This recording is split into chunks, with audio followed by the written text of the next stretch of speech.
আপনি কি জানেন মৃত ব্যক্তিরা কখন বুঝতে পারে যে সে মারা গেছে? প্রথমত, মৃত ব্যক্তিরা বুঝতে পারে না যে সে মারা গেছে। মৃত ব্যক্তির মৃত্যুর পর আত্মীয় স্বজনের কান্নাকাটি, গোসল দেওয়া, কাফন পরানো, এমনকি কবর দেওয়ার আগ পর্যন্ত সে মনে করে মৃত্যুর স্বপ্ন দেখতেছে। এমন অবস্থায় সে চিৎকার করে সাহায্যের জন্য বা তার স্বপ্ন ভাঙানোর জন্য, কিন্তু আফসোস কেউ তার চিৎকার শুনতে পায় না। যখন সবাই তাকে দাফন করে চলে যায় তখন মৃত ব্যক্তি একা হয়ে যায়। ঠিক তখনই মহান আল্লাহ তাআলা তার আত্মাকে পুনরায় তার দেহের মধ্যে ফিরিয়ে দেন। প্রথমত মৃত ব্যক্তি এটি ভেবে নেয় যে হয়তো তার খারাপ স্বপ্ন শেষ এবং সে ঘুম থেকে জেগে উঠেছে, তাই সে আল্লাহর কাছে কৃতজ্ঞতা প্রকাশ করে। এরপর সে তার শরীর স্পর্শ করতে থাকে, যা কিনা সবেমাত্র দাফন করা হয়েছে।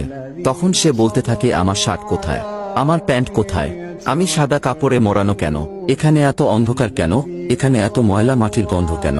তখন সে আস্তে আস্তে বুঝতে পারে যে সে সত্যিই মারা গেছে। আপনি কি জানেন যখন কোনো মানুষ মারা যায় তখন তার কবরে কি ঘটে? মানুষ মারা যাওয়ার পর যখন তাকে দাফন করে সকলে চলে যায় তখন মৃত ব্যক্তি তাদের পায়ের আওয়াজ শুনতে পায়। তখন মহান আল্লাহ তাআলা পুনরায় তার দেহের মধ্যে আত্মা ফিরিয়ে দেন। তারপর তার কবরে দুইজন ফেরেশতা এসে উপস্থিত হয়। তারা এসে মৃত ব্যক্তিকে বসিয়ে তিনটি প্রশ্ন করবে। প্রথম প্রশ্ন করা হবে, মান রব্বুকা, তোমার প্রভুকে? মৃত ব্যক্তি ঈমানদার হলে বলবে, রব্বি আল্লাহ, আমার প্রভু আল্লাহ। তারপর দ্বিতীয় প্রশ্ন করা হবে, মান দিনুকা, তোমার ধর্ম কি? অতএব তৃতীয় প্রশ্ন করা হবে। নবীজির ছবি দেখিয়ে বলবে, মান হুয়া, এই ব্যক্তিকে? মৃত ব্যক্তি শেষ নবীর উম্মত হলে বলবে, ইনি হলেন আমাদের শেষ নবী হযরত মুহাম্মদ সাল্লাল্লাহু আলাইহি ওয়াসাল্লাম। তখন ফেরেশতারা বলবে, তুমি সফলকাম, তোমার জন্য রয়েছে চিরসুখের জান্নাত, যেখানে তুমি অনন্তকাল বসবাস করবে। যদি তুমি প্রশ্নগুলোর উত্তর না দিতে পারতে তোমাকে আগুনের গর্তে নিক্ষেপ করা হতো, সেখানে তুমি অনন্তকাল জ্বলতে। আপনি জানেন কি মৃত্যুর 40 দিন আগে কি হয়? যখন মানুষের জীবনের শেষ 40 দিন বাকি থাকে তখন তার সাথে কি ঘটে?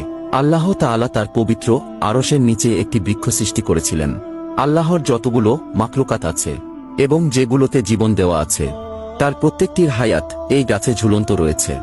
যখন কোনো মানুষের জীবনের শেষ 40 দিন বাকি থাকে তখন সেই গাছ থেকে একটি পাতা ছুটে আসে মালাকুল মাউত আজরাইল আলাইহি ওয়াসাল্লামের কাছে।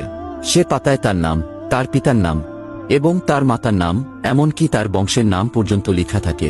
আর নির্দিষ্ট সময়ের মধ্যে মালাকুল মাউত তার রূহ কবজ করে নেয়। যেদিন এই গাছ থেকে পাতা ছিঁড়ে মালাকুল